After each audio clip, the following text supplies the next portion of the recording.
Herkese merhaba arkadaşlar, kanalımıza hoş geldiniz. Afra Saraçoğlu'dan set pozu. Son olarak Yalı Çapkını dizisinde Seyran karakterine hayat veren Afra Saraçoğlu yeni paylaşımıyla gündeme geldi.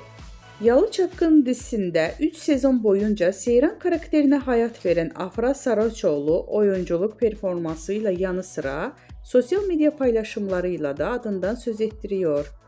Öte yandan dizinin bitmesinin ardından dinleneceğini söyleyen Afra Saraçoğlu imaj değiştirmişti.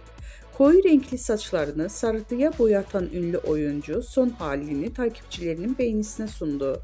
Bizden bu kadar arkadaşlar. Videoların devamını gelmesini istiyorsanız da kanalımıza abone olmayı unutmayalım. Hoşça kalın.